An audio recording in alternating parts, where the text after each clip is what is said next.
Hi everyone, good afternoon. We have a session with Chef Deep today. Uh, we're going to talk about the industry, uh, culinary, pastry, but mainly pastry. We'll focus on pastry a lot. And we'll also ask Chef about his journey, about how he started, what are the things he's doing, how has lockdown been treating him. So we're just waiting for Chef.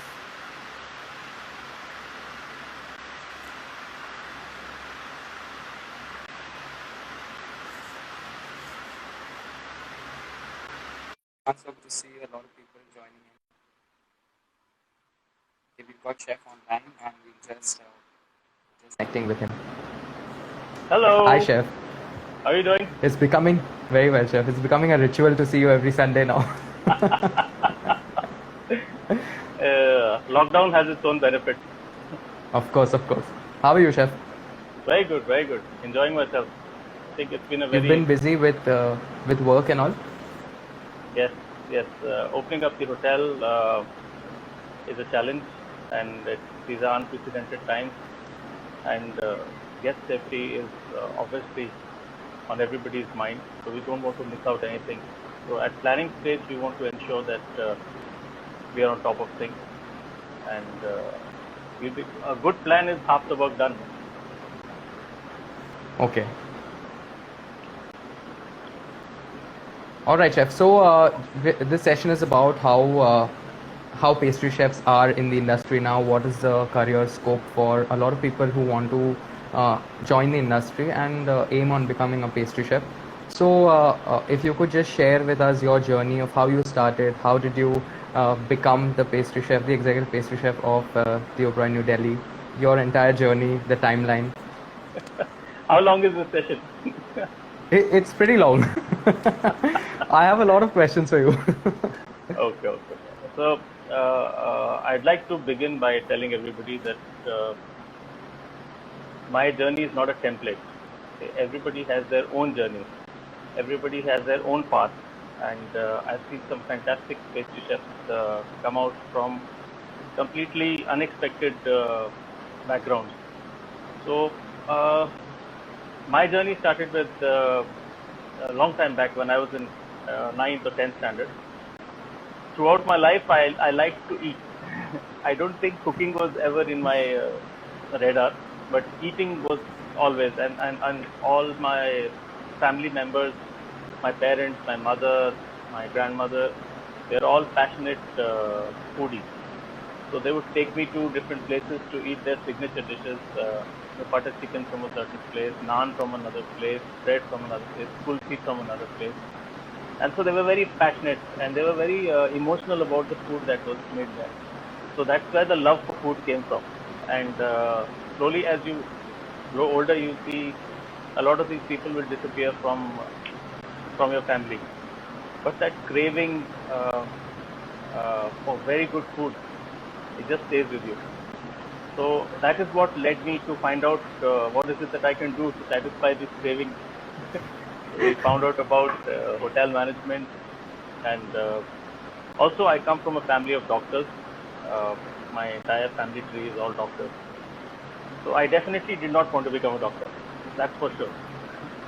And because I didn't want to spend my entire career with ailing sick people. I'm sorry. I mean, doctors are doing a fantastic job, but you have to have a certain temperament to do that. I would like to be around people who are enjoying themselves, who are partying, who are here for a celebration. I would like to be part of that celebration. Okay, so so these are two things which were part of my temperament, which helped me decide what I want to do in the career. And my parents were very generous and very intelligent. They told me that you can choose whatever you want to choose, but you have to excel. If you don't excel in it, then it's a problem. Then we have a serious problem. We need to sit down and talk.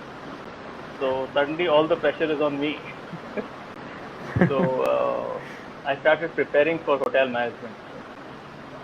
None of the people in my family knew what hotel management actually was. So started finding out, speaking to the people who were doing it, just random people. You just pick up the call and tell them, need some uncles, brothers, sons, neighbor. So just give me a number. I need to find out what is this. And I visited the campus, IIM Pusa. In fact, I called the dean from that place to Springdale School where I was studying to do a seminar for us. It was a career guidance seminar for 10th standard. Mainly that seminar was for me. I brought him there to tell us everything about hotel management. So it was a good forum. It was through Rotary Club. So that's how I decided that I want to do hotel management. From hotel management, it leads down to becoming a pastry chef or a cook. So IIM basically teaches you everything, right from housekeeping to pest control, engineering, finance, sales, Yes, yes. nutrition, everything is taught. They have an overall idea. Then, fortunately, I was able to clear the OCLD. My good luck or their bad luck, I don't know, but overall, the scenario was such that I got through OCLD. IIM was not very bad. I was a gold medalist all 3 years, best all-rounder. I won scholarship. Didn't pay any money for my college, all scholarships. After that, I went on to OCLD, which was very, very good experience, very trying experience. We had Chef Barney with us. Chef Barney Dharan is a legend himself. We've heard He it. molded us into who we are, and all credit for whoever I am today is to Chef Barney. A very, very good mentor, very good teacher. He told us exactly what it's going to be when you enter the kitchen and how you should conduct yourself, what you should do. So we were on a slippery slope from the first day. Then OCLD, after OCLD, my first posting was Rajula, where I took charge of pastry along with some other colleagues who were there. And because we were taught to run everything on our own without any dependence, I found myself very comfortable. I had the support of my OCLD associates who were really keen on bakery. I used to call them late night and ask them how things were going, and they used to help me out. So overall, from there, the journey begins as a professional pastry chef. Okay, that's a really long time, but a very promising, timeline, chef. And I've seen your work. I've worked with you also, and I must say, it is crazy working with you because it's only the sane people who won't understand the way you work. Yes, there are certain things about pastry chefs and pastry per se. These are things that I want to say out loud because you are asking. You have to have a certain sense of passion. You have to have a certain sense of wonder. You have to have a certain spark in you. So you have to, Ritik, my friend says, you're fun kind of crazy. I don't know any other kind, man. Crazy is crazy. But thank you. So what I was trying to say is there's a different kind of passion, there's a different spark. There are people who learn the recipe of sweet paste and say, I know how to make sweet paste.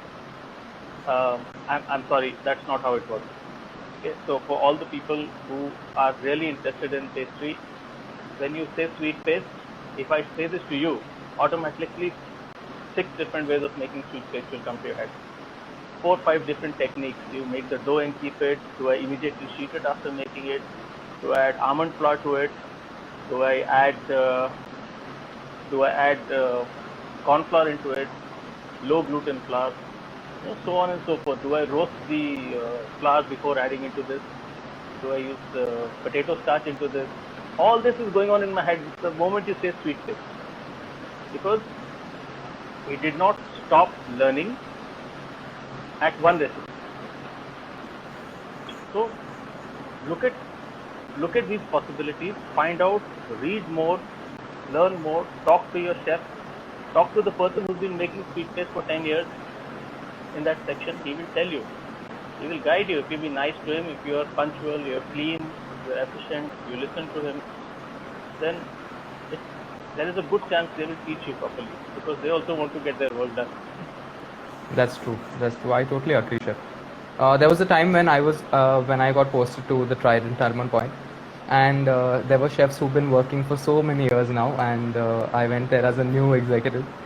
So the executive chef asked me, there is something. He told me there's something wrong with the croissants. Why don't you go and check? So I said, okay, I'll check. And I looked at the croissant and I said, I don't see anything wrong, but I have to check because if he asks someone in the kitchen, then they need to answer, right? So I went and I told the chefs that chef, there's something wrong with the croissant. Why don't we fix it? So the chef who made the croissant told me that even before you were born, I've been in this uniform. So you don't tell me how to make croissant. And I didn't know what to do, but the only way I could learn from him was to be with him, to understand how he's weighing the recipe. And it took time. It took me about 2 or 3 weeks, but then I understood the technique that he uses to make the croissant, which was absolutely fine. There were a few changes that I made later, but you have to understand the person to learn from them. You can't just go around telling people how to do their recipe. Also, another thing that I'd like to tell, since I'm in this forum, this is taking a thread from what you have said. Please don't try to collect recipes. Okay, pastry, 40% is recipe, 60% is technique. The same recipe with Dean and myself, he might make a different product, I might make a different product. He might make a better product, I might make a different product. Also, depending on what you want to do with that thing, you might change the recipe, alter the recipe. The same puff pastry, if I don't want it to rise, what should I do? The same biscotti, if I want to make it without eggs, without sugar, without butter, there is it's a different world now. Okay? Absolutely. So Yes. the most important thing is to understand the ingredient and the role of the ingredient. There are few books available, Understanding Bakery. There is a book from Harold McGee. Read those books. These are important books for us. Okay, it's one part of your profession to take a nice picture, 20 pictures, and put 10 filters on it, and then just post it. Guilty as charged, but I'm just I'm just saying this is not this should not be your goal in life. Your goal in life is to understand the ingredient and to play with it. And the further you progress in your career, the lesser people will understand you. Okay, please be ready for that. Okay, it's not an That's true. insult. It is not an insult that somebody does not understand you. Why can't he make the same croissant as you? Okay, or why do three people using the same recipe make three different things? You are the pastry chef. Why can't you control it? I mean, I give them butter and I give them sugar and I give them eggs. I give it to all of them. But at the end of the day, one person has to understand at what temperature you have to use the butter or when to add the sugar. Just take a simple example of a meringue. I think the basics of making a meringue, French meringue or Italian meringue or a Swiss meringue, are just off. They were just off. For a big part of my time used to be spent doing only this, to explain something, what is egg white and why should you use it at room temperature, and when should you add the sugar, what is foaming, what is protein, why do you have to immediately use it after that. So before pastry schools like ABCA, pastry schools like Lavon, Whitecap, all of these had come in, that used to be a daily struggle for me. All the new people, to teach them the basics. So understand the role of ingredients, learn it, study it, ask the same question again and again from different people. You will get different answers. Some are based out of theory and some things will be based out of their own experience. So try not to relate these two all the time. I'm just saying, okay, out of personal experience, don't try to relate these two together. Okay, chef. If you could just tell us what is your day like in the hotel, being an executive, what are the things that you look at right from the start of your day when you enter the bakery? Even before you enter the bakery, actually. My day actually starts one day prior. I check the roster. Who are the actual people who are going to come on the night shift, and the people who are going to come on day shift. So my day actually starts one day prior, when I need to know what's actually happening the next week. What is the team that I'm working with next day? So that's extremely important for me, to being part of that roster. Second, I check the orders for the next day, and accordingly, before I leave the shift, I have to ensure they have all the briefing on how to make that order, all the ingredients to make that order, all the cutters and molds, hand it over properly, and then I can actually go to speak, because it's a 24-hour department, bakery and pastry, and you can only be there for so much time. It's a crazy thing. Next thing what I do is that first when I check in, first thing I do is go to the pastry shop. Report at 8 o'clock. The shop normally opens at 9. So go there and take a full round of the pastry shop, product by product. I expect night shift to be there with me, so that we can walk through it. And some of my friends are putting comments over here. They were the ones who used to come with me to check everything. And check each and every product with them early in the morning. Once that is done, they have that 1 hour between 8 and 9 to redo that product if the need be. And so that before the guest comes, the guest does not educate me that this croissant is not cooking right today, or today's focaccia is not so good, or the gluten-free bread that we've made today is not as consistent as it used to be, so on and so forth. So check everything, audit everything, and at that very moment, inform them what is the problem, so that it can be worked upon. Next step after that is to check the breakfast buffet. We have at least about 20 to 25 products originating from bakery for the breakfast buffet. So it's a whole range. It's a proper walk. And sometimes it's a walk of shame.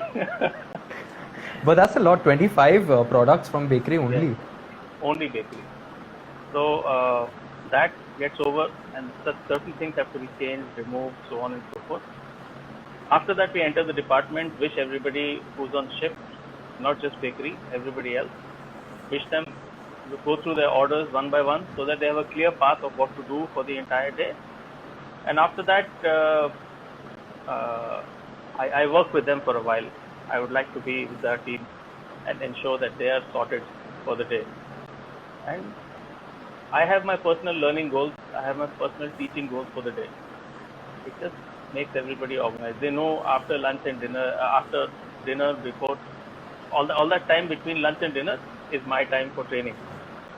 And if something is, especially if something they're getting stuck with, even if one person is getting stuck with, we call everybody and then do a class for everybody. So it's a teachable moment. Plus it's more relevant if it's happening then and you get the solution there and then. Absolutely. Yes, chef. Okay, chefs. But in all of this, you've said you take trainings. You also learn a lot from your team. How do you keep yourself motivated, and how do you ensure that your team is also motivated along with you? Because you have so many misses in the day. Like you have a guest complaint, you have something that has gone wrong, you have something that is stale, you may have something that is stale, you have products that are not available in store. How do you manage all of this, and how do you stay motivated also at the same time? That's a very good question. You have to treat everybody in their own space. If somebody is working in this cake station, he's doing a fantastic job over there, or is under a lot of stress, or the night shift guy who has produced a fantastic batch of croissants in the morning. These are the guys who need your appreciation on a daily basis, every day. Whenever it happens, appreciate in front of the team without fail. Do not take things for granted. You will understand the importance of this the day that person starts making crap. And he says, listen, I never used to get anything when I made good stuff. What's the point? I'm getting my salary, whether it's good or bad. So being motivated is very closely related to motivating others. So if my team is happy, I will be happy. And please recognize every time something goes right. I make it a point to recognize, whether it's on a WhatsApp group for the night shift who has already gone home. He'll probably wake up with a very nice message for them. Or for the team that is in-house, that this is a very good cake. Today it's come out perfect. Today it's 10 on 10. Come everybody, see this. This is very good. This is how we want every day. So that person will also be alert. Listen, I've been declared as a specialist. I better not. So, like I said, you have to treat every person in their own zone. Just because I've come from a guest and that guest was upset that he did not enjoy opera and he did not know there is coffee in opera. No one told him. He thought it was a chocolate cake. He's blowing his top. The cake is already in his house. He's calling up the pastry shop. Chef is involved. Now, no one told me it's a coffee cake. I asked for a chocolate cake. So we explained to him, sir, there is chocolate on the top, there's chocolate on the side, there's one layer of coffee buttercream mixed with coffee. No, I wanted chocolate. So now when I'm answering that and when I'm getting things done for this particular guest, there is nothing. There is no mistake of the person who's working in the evening bulb, who's making all the sponges. I can't download my frustration on it. I cannot. So please draw that line. I draw that line. It works very well for me. Please draw that line and keep that frustration to yourself. Maybe mention it in the morning meeting or in the evening meeting briefing so that everybody knows something like this has happened. But that person doesn't deserve your fury just because you can't say it to the guest. So draw the line, compartmentalize your emotions, and be fair to everybody. Okay? Just because your wife is angry, don't download it on the team. While you were talking about the guest, I could just picture myself in the pastry shop and listening to someone say the same thing to me over the phone, and I was thinking, oh my god, what am I going to do? It happens. There are guests who call up after 5 days and tell me the fresh fruit cake is not good. And It's not fresh anymore. In your mind, you're saying so many things, but over the phone, there's only, I'm sorry. So there is a small disclaimer sticker which we put on every box, and cakes are supposed to be consumed on the same day. However, I'm sorry you did not enjoy the taste. Tell me, how can I help you? I don't know. You tell me. The fresh fruit cake is not fresh anymore after 5 days. Even dal, if you keep for 5 days, is it going to be fresh?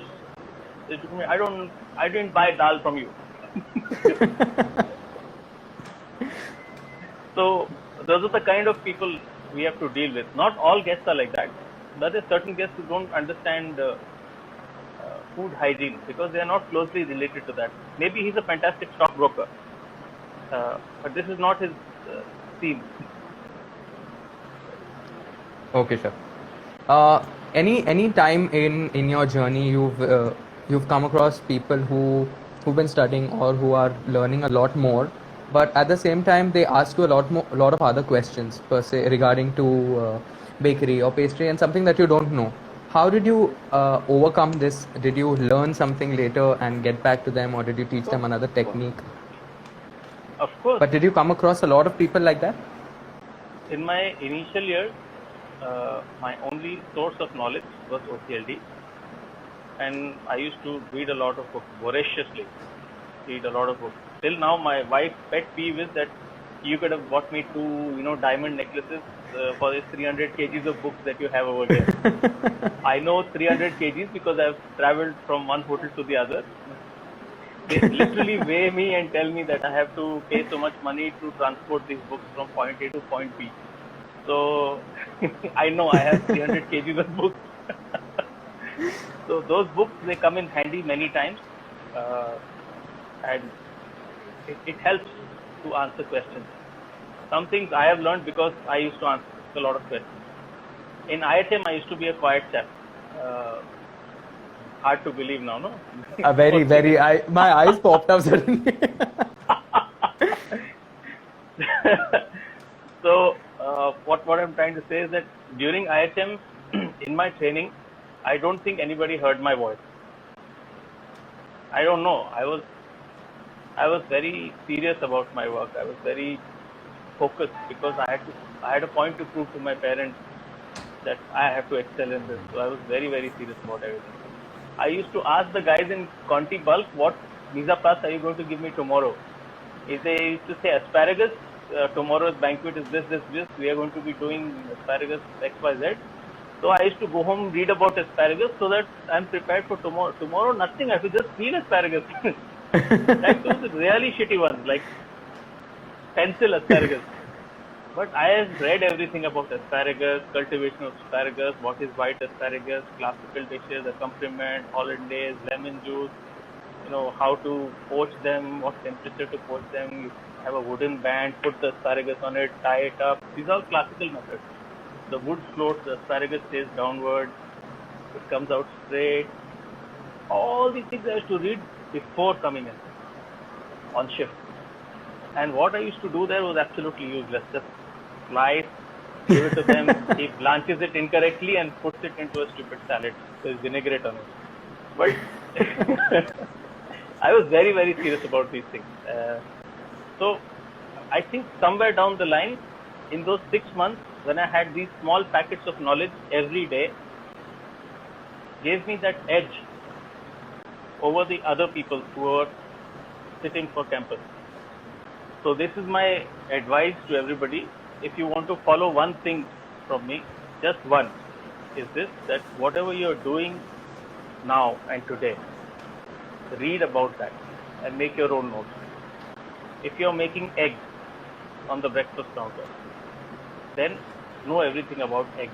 Egg white, egg yolk, types of eggs, different origins of eggs, what are the classical omelets, what is the Japanese omelets, what is the Spanish omelette, so on and so forth. Learn everything about it. Once you have that repository in your head, it's not going anywhere, but it always gives you that edge, and you never know when it's going to come handy. So every day build your repertoire, and then one day it's going to all work out for you. Someday you'll be sitting across somebody, he'll ask you a question and you will know the answer and the others won't, or you will be able to help that guest and others may not, or you would not have had you not read it, so on and so forth.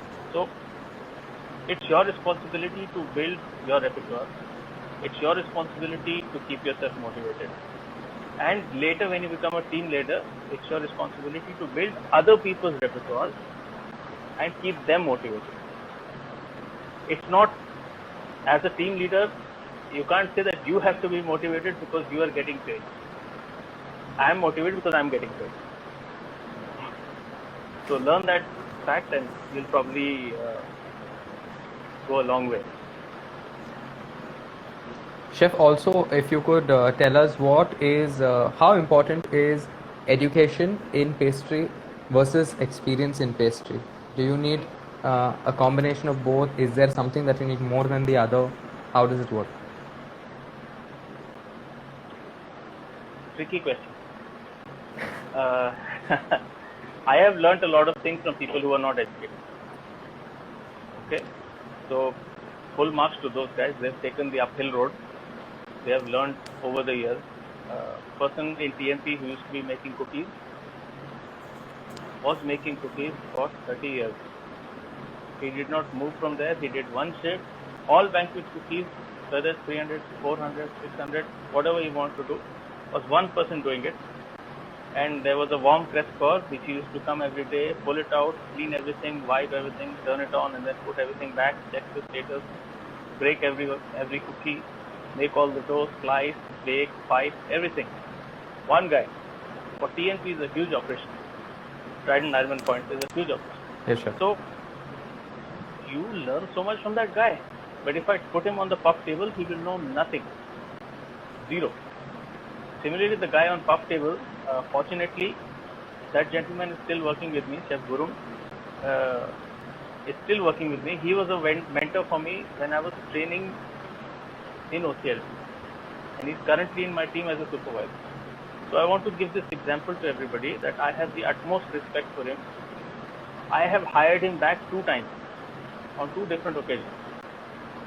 Once in Trident Gurgaon, once in the Oberoi, New Delhi, without blinking an eyelid, because I can take my reputation on that guy. And he's a troubleshooter for me many times. He knows how to make a premix recipe better than the guys making the premix. Can you believe it? If I give you a Pillsbury mix and I tell you to make sponge out of it, you try to make sponge out of it, it will come out exactly how Pillsbury wants you. But if I speak to Chef Gurung, who has been my mentor in many ways, I go to Chef Gurung, Chef, इसमें मजा नहीं आया, अच्छा एक और बनाते हैं. He will do his own thing. It will be softer. It will be better than the guys expected it to be from Pillsbury. Can you beat that? Those things can't be taught. Those things you have to learn from people who are legends. What Jerry is telling us right now and what Sangeet is writing over here. Gurung is a legend. I'm just laying it out there. Okay? And he has not learned a lot from books. He's got the magic in his hand. So, and that is what is stopping him from moving beyond the supervisory position. I can help him only so much in terms of salary, etc., etc. But with any 5-star hotel, you will get stuck at a particular level if you're not educated enough. However, if you have the education and then gain the experience, it is a more sane approach to becoming a manager, if that is your long-term goal. If you want to do it like a hobby and finally going to take cordon bleu and become a very good housewife, then absolutely different story. But if you're really passionate about it, you can always follow this approach. Start by learning and then move on further ahead in life by your own experience and other people's experience. Do not look down upon people who have come through a different path. One of my really good pastry chefs who I had the good fortune of working with, in Oberoi, Bangalore, he was not interested in bakery pastries. His trade test was a cold kitchen. He had applied in cold kitchen. He had got to cold kitchen, and I was in Oberoi, Bangalore that time. And it just so happened that everybody left for cruise overnight. This is somewhere around November, December, and I'm left with a busy Christmas season and nobody in my department. Literally only 1 or 2 people out of the 8-10 people that I used to have. So this new recruit gets bounced off to me, and the executive chef says, "Brother, I understand this is your area of interest, but we want to survive as a hotel, so why don't you go and join Deep?" So he comes all grumpy faced. His name is Anil, by the way. He's in Sydney right now, doing very well. He's an executive. So, let's go into flashback again. So he comes up, and I know that he has no choice. Full grumpy face, chef. Mallu Gaya. This is not possible. Listen, brother, what is it we are going to do? What we are going to do is only for 3 months. We'll tide over the Christmas New Year period. And after this Cheta, we will move you out from here. Okay? I promise. But after 3 months, you decide whether you want to be here or whether you want to be there. That is your choice. If you want to stay, immediately started moving this. No, wait for 3 months. 3 months is a need. After that, I'll give you a choice. This is my promise. So, it's been, this is 2007. It's been 13 years. I have not heard back from him that he wants to go to Gardner. Maybe he didn't speak to you after that? There is a reason for that, chef. No, I asked him after 3 months. I sat him down properly. I asked him, the 3 months are over. These two guys are joining in next week. Already sorted. Thank you very much. Let's go there. No, I've heard a lot of things about Cold Kitchen. I don't want to go there. I said, they talk like this about our kitchen also. But no, I want to stay here. I want to stay here. Plus, everybody was giving him a lot of positive reinforcement. His hand was good. He was genuinely a creative person. He just did not know it. Okay. So, did you know, Dean, that your sketching talent is going to help you make beautiful chocolate toe pieces? Did you know that? I never knew I'd become. No, never, Chef. See? Never did. But there is a moment I remember with you, and I always tell my students this. There was a time, there was this order for 60 tarts. I don't know if you remember, 60 apple tarts. And before you left for the day, I was doing a morning shift. I reported at 7, and this was at 8 in the night. I was leaving, and you told me, Dean, listen, there's an order for 60 tarts. So I said, okay, how long will 60 tarts take? So I said, okay, chef, just show me what has to be done, and I'll do it. And you said, okay, just get an apple, I'll show you what has to be done. You filled in frangipani mix, you baked the tarts with me, and you cut one apple. You made a rose out of the slices of apple, and you did it in what? I think 2 minutes. 2 minutes it took you to make one tart. And you kept it there and you said, this is what you have to do. Put some neutral glaze over it and keep them in the chiller. I said, okay, chef, I'll do it. And I finished at 6 in the morning.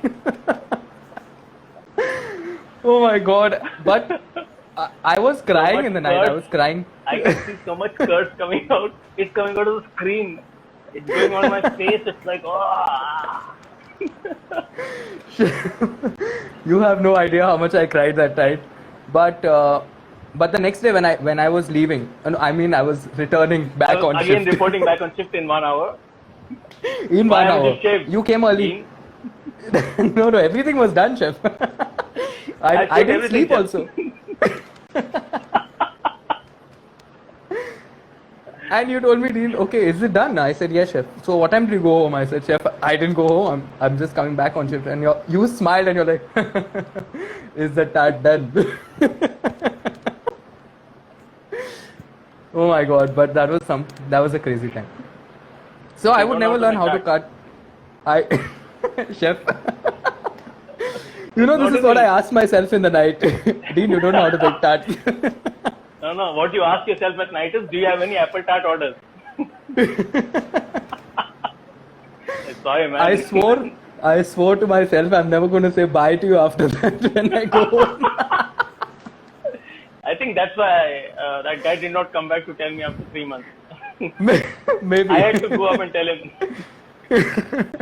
He didn't even know when 3 months got over. He was continuously making apple tart. Sorry, man. Guess they ask things every now and then, last minute. There's a guy who forgot to place his wedding cake order. Can you believe that? This happened in Trident Road. The banquet is happening with us. He said, I think I mentioned it. I said, to whom? To my wife. I said, is she making the cake? No, you will make the cake. No, you are the chef.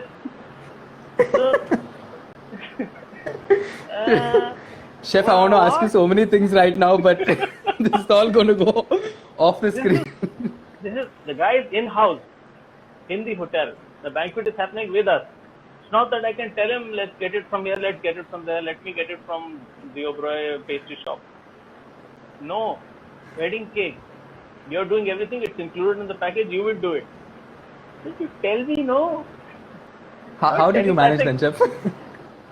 All my team got together and we had to make something on the fly, man. Really on the fly. Whatever we had with us, all hands on deck.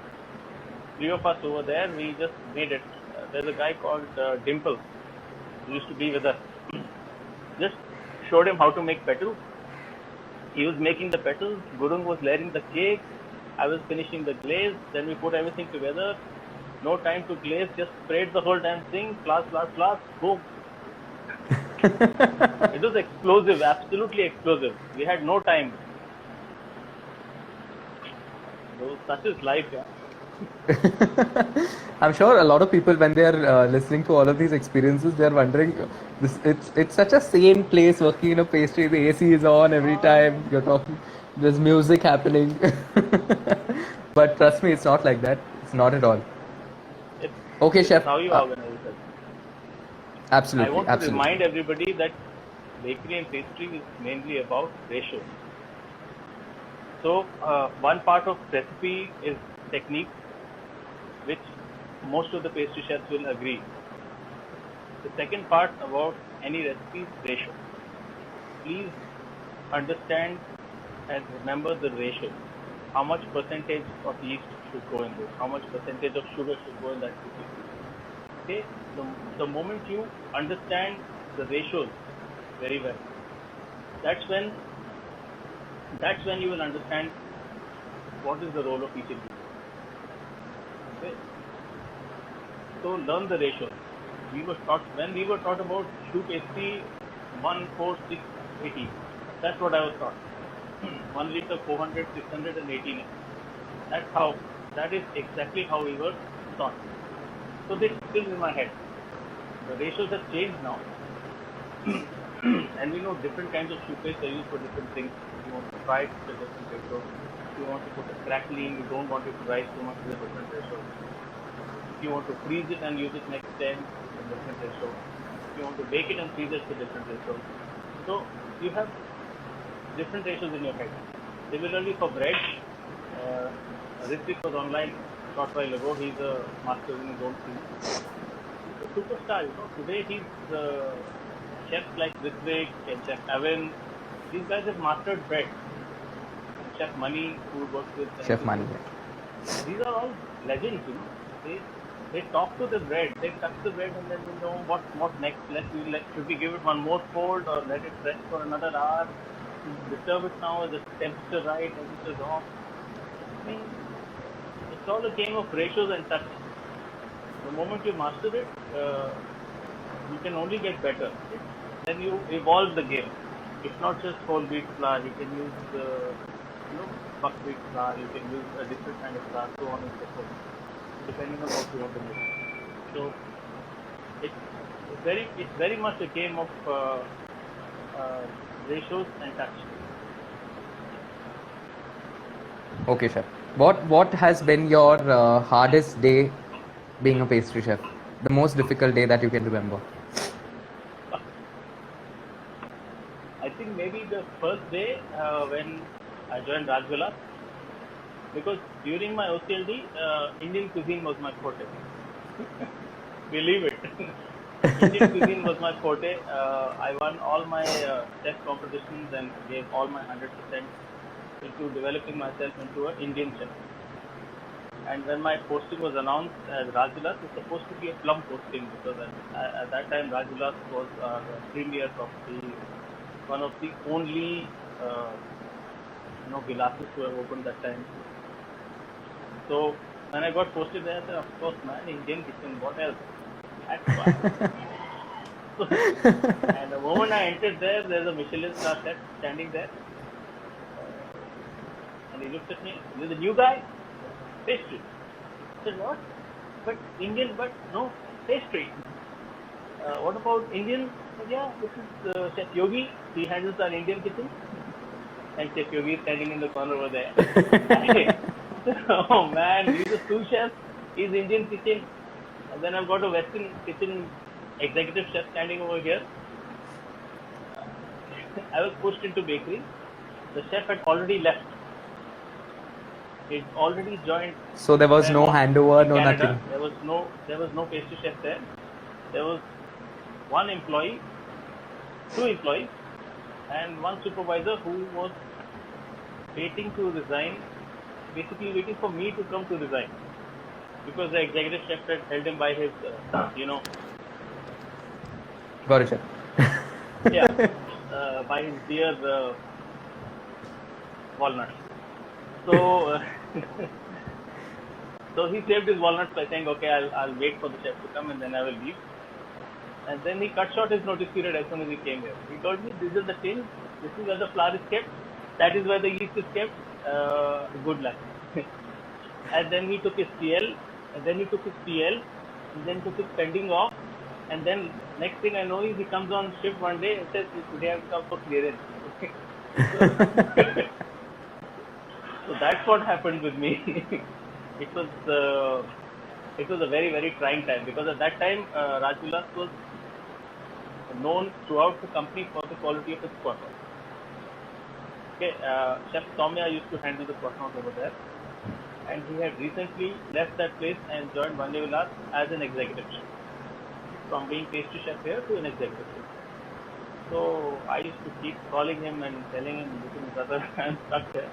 I've never met you, but fish me out of this.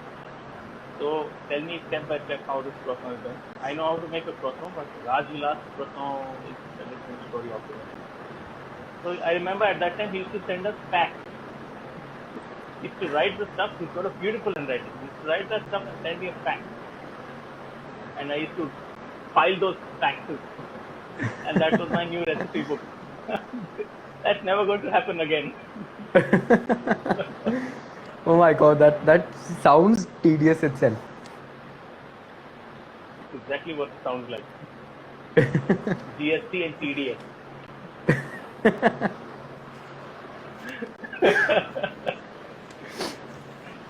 Okay, chef. So how are you going to take things ahead now post the lockdown? What are your plans for your career, for developing yourself and the people around you? These are very, very new times for us. People will make mistakes. We will make mistakes. But the intention is to make sure that there is nothing, no stone left unturned, no planning that is not done, no equipment that is not done to ensure that my team can execute this. Making the plan on paper is a very simple thing to do. Executing the plan, training your team, having everybody on board with us to understand that this is the most important thing that you're going to do right now. You have to build the confidence of your guests, underneath. And one wrong step, and then it could misfire, and we'll have to close the entire hotel again. So a lot of things are on stake right now as far as it's an evolving scenario, it's a moving picture. Nobody knows. If you attended the webinar a few days back, all the big honchos from the hotel industry, the BW Hotelier, they were talking about what is the way forward. And a lot of important learnings over there. A lot of focus will be on domestic travel. A lot of focus will be on hygiene, which should have been before, but it now has dire consequences. So yes, that is very good. Also, a lot of people were talking about why Italy was affected so badly, why America was affected so badly, and why not India. So one point of view was that we are not testing enough to get as many positives. That is one way of looking at it. But now that the testing is ramped up, our numbers are also increasing. The second point of view, which holds a lot of water, is that most of Indian population is very young. The generation is very young. So chances are that you and I, not me, I mean you, I'm not young anymore. So if you would have gotten a whiff of this virus, COVID-19 somewhere, somehow, your body would have already caught it and built an immunity for it. And you would not know. Okay, so most of the people are such. They are wearing a mask not give the virus, but mainly to protect themselves from people who are in that situation.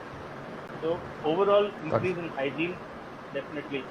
And the hotel industry will take some time before it recovers. And we have to be very adaptive. We have to look at people who are multi-skilled.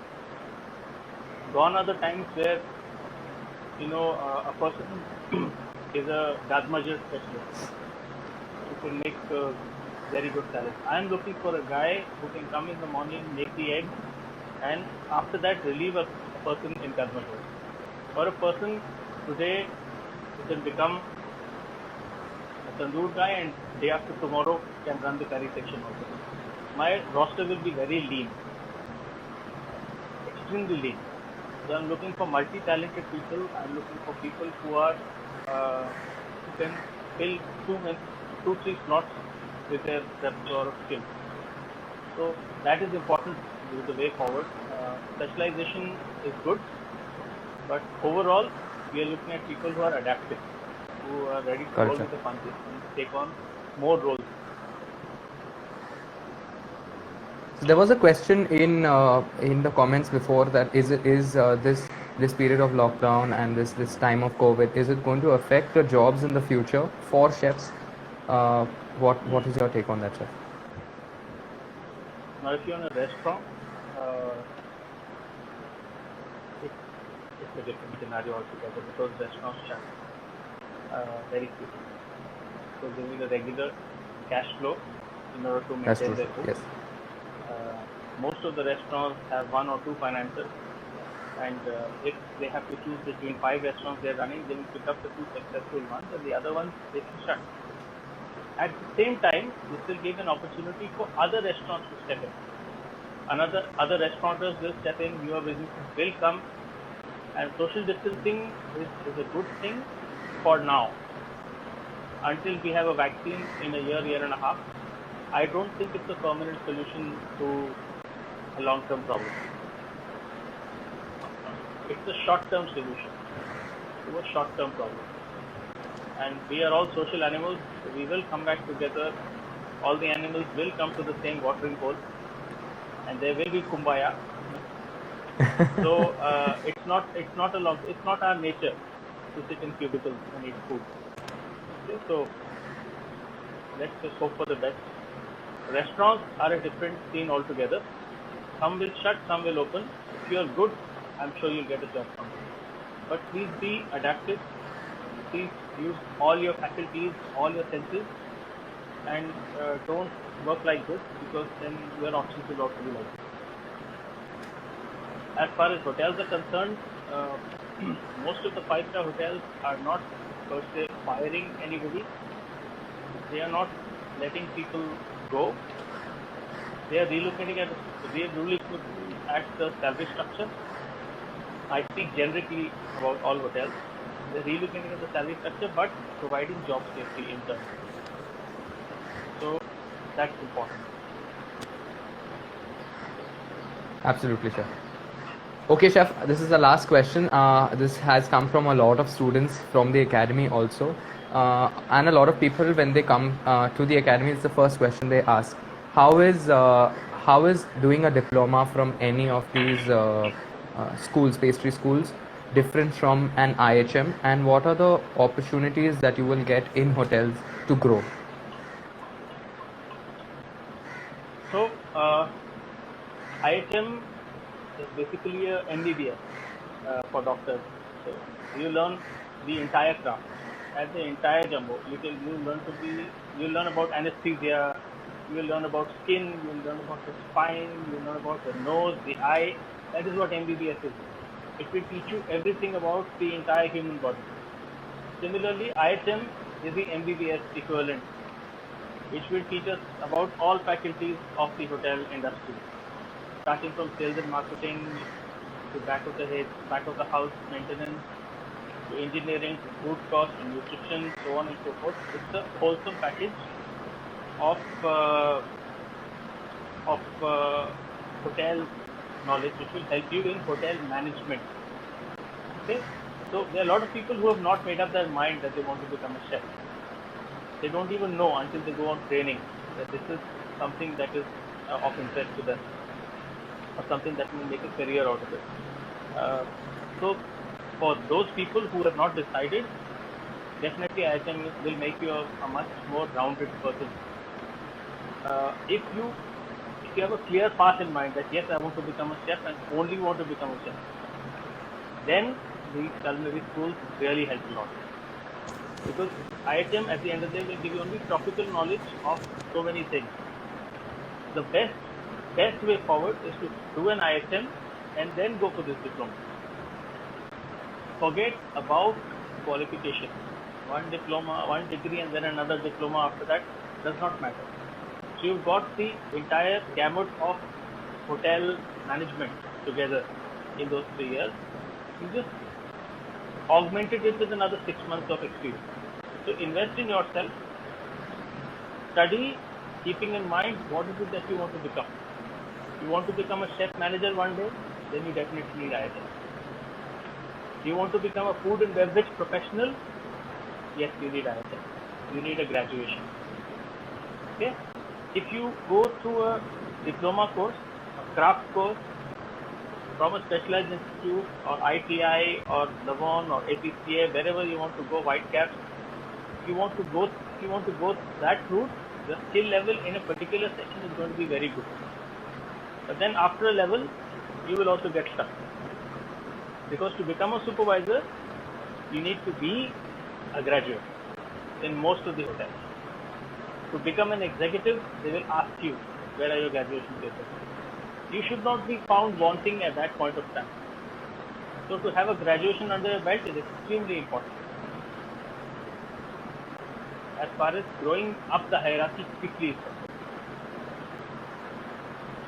Okay, sure. Because there are a lot of students who come and they ask, after doing a diploma course with the academy or with any other academy, can my son or can I become a sous chef, become an executive?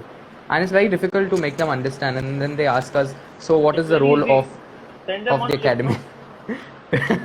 Send them on shift. It's very easy.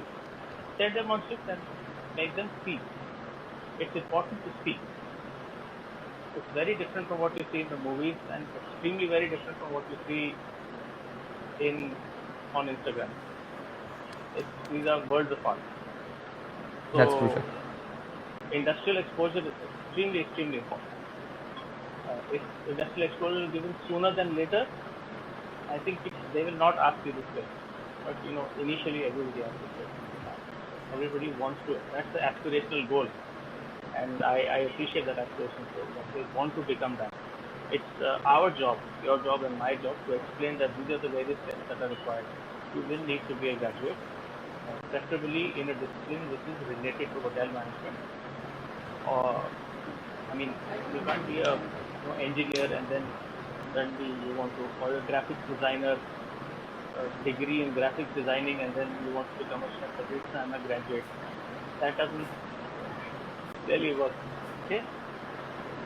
Aeronautical space engineer peeling garlic in Gartner. This is chalk and cheese, no? So a relevant graduation and then augmented by the diploma that we do. I have to admit that the standard of basic graduates that are coming out collectively from all the pastry schools which are in India has raised the bar for pastry specifically. I speak for pastry, specifically raised the bar for pastry, and it's a very, very good initiative. And anything that I can help with in this initiative, I would love to do. Thank you, Chef. Thank you so much.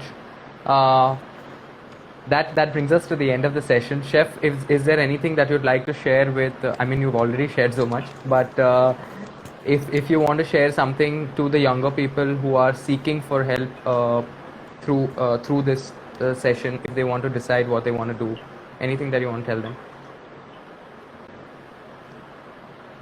I think introspection is most important when you make a career choice. Something as simple as a shoe paste. Today I made a shoe paste. I'm very happy about it. It's a very nice, beautiful shoe paste. That is me and that is today. But 10 years from now, I would have made this shoe paste 200 times. You still have to love it. Okay? You still have to give your 100% to it. You still have to be passionate about it every day. Please imagine yourself 10 years down the line, and if you do have that same feeling for that product, then join this career. Otherwise, look at other options also. Keep it open. Okay, great. All right, Chef. Thank you so much for joining us today. Hope to see you soon sometime. And take good care of yourself, Chef. Thank you so much. Yes. Thank you for having me here. Thank you, chef.